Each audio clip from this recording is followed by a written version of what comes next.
Hey guys, welcome back to Harry, Sydney, and the Cell Next Door.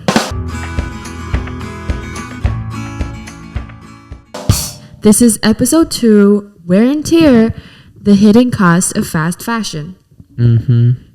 So here's something wild.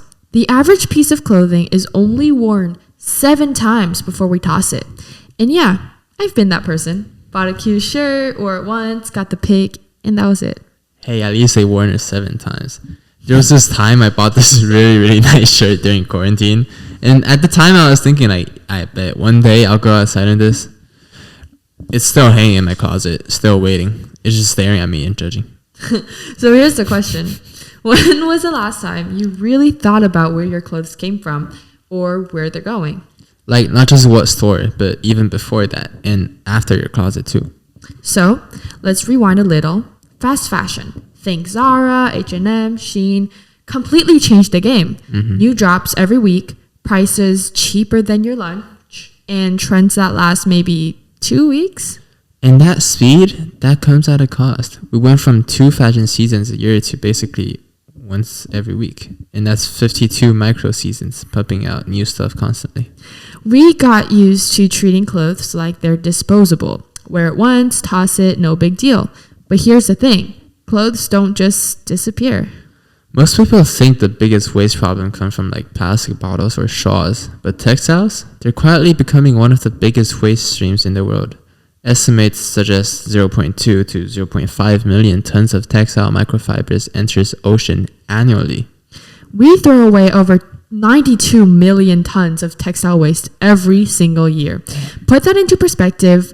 Imagine a garbage truck full of clothes being dumped every second. That's wild. And we're not just taking old holy t-shirts. One study found that nearly 40% of the clothing people donate is never resold. It's either landfilled, burned, or shipped overseas and dumped. There's this idea where it's when you donate clothes, you know, you're doing something good. Yeah. And sometimes you are, but the system's overwhelmed. There's way more being dumped than there is being donated or taken out. And let's bust another myth while we're at it. Natural fabrics equals always sustainable. That's not really true. Right. Cotton can be natural, but growing it uses massive amounts of waters and pesticides. Right.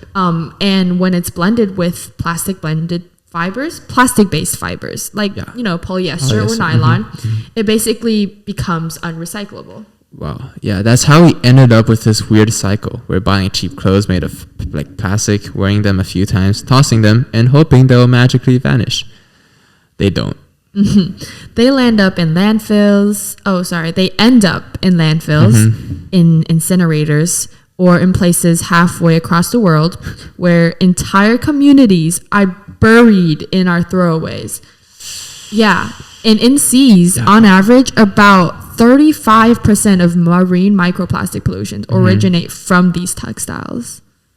35%, huh? Yeah. That is wild.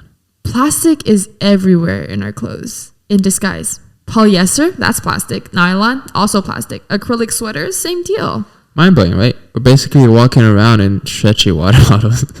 It's cute, but it's not exactly planet-friendly. So here's where it gets messier. Every time you wash those plastic-based clothes, they shed tiny threads called microfibers. These are microplastics, super small pieces of plastic, often thinner than a strand of your hair. You can't really see them, but they come off in the wash by hundreds of thousands. In fact, just one load of laundry can release over 700,000 microfibers into the water system. And they're just too small for filters to catch. So since they can't get filtered, they go down the drain, flow through the water, like wastewater treatment, and then end up in rivers, oceans, and eventually in the fish we eat or other animals. Basically, your fleece hoodie might be sprinkling invisible plastic confetti into the ocean forever. At this point, you might be thinking, all right, fine, no problem. I'll just recycle my old clothes, but not so fast. Recycling clothes is actually really tricky because most fabrics today, they use blends. That means using cotton mixed with polyester or mixing with nylon. And that combo makes them nearly impossible to separate and reuse. In our current recycling systems, they're made for plastic bottles and container, not your leggings or hoodies. That's why less than 1% of used clothes ever get recycled into new clothes. The rest are landfills. Which means your old workout t-shirt, they might actually outlast you, your pets, maybe even your grandkids. So what can we actually do about it? Remember last episode where we introduced synthetic biology? Now we're putting it into action. Scientists nowadays are trying to use synthetic biology to design enzymes, tiny biological tools to help break down synthetic fibers like PET. PET is actually the same kind of plastic used in water bottles or containers, and it's also in tons of fabrics as well, called microfabrics. Microplastic. Yeah. If we can create enzymes that can safely break it down, we could actually reduce the plastic waste from the clothing. Instead of clothes sitting in landfills for centuries, they could break down naturally or even be recycled into something new. Think plastic-based fashion that knows how to say goodbye on purpose. Bye-bye. But of course, it's not as easy as flipping a switch. Nothing's easy. Biology is a mess. Enzymes are picky, and scaling that kind of solution, that's a big, big challenge. But hey, we all got to start somewhere, and we're starting at the molecular level. So now that you know all of this, would you look at your clothes differently? Would you shop differently? Would you still call it just a hoodie if it was made of plastic and stuck around for 500 years? There's no perfect fix, but there are steps we can take. Buy less, swap more, repair things, support slow fashion brands when you can. And most importantly, be curious. Just asking, like, what this made of is a great place to start. Next time, we're zooming in, like micro-sized. We're talking enzymes, protein design, and how to control the biological tools. Just clean up the fashion's mess. And things like, can enzymes actually eat plastics? And can we make sure they do it the way we want?